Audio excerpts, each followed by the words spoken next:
So every day we have people come in and say, my last dentist said I needed to have crowns done. And I didn't understand why. And I said, well, the honest answer is because they're easier to do.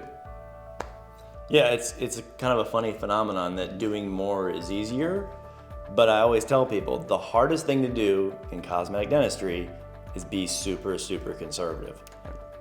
Because when you're and really not throwing any dentist under a bus, but really the easiest thing to do when you're doing cosmetics is saying, I'm just gonna do a bunch of tooth reduction on the tooth because I'm not exactly sure where I'm headed with my final goal or the final result, but I sure as heck don't wanna send it to the lab only for them to send it back saying, hey doc, you need to reduce here. So I'm just gonna reduce all over the place to the detriment of the patient's teeth, unfortunately.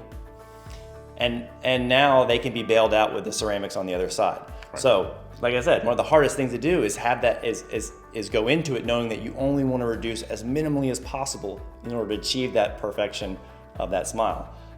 And that's why I think it's funny is that you would think doing a lot more work was a lot harder. Would be harder, right? But it's just not the case.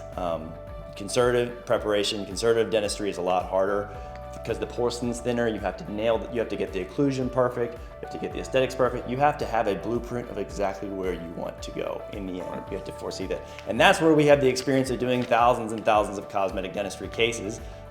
This is kind of all we do all day, every day. So we know, before we start, we're beginning with the end in mind.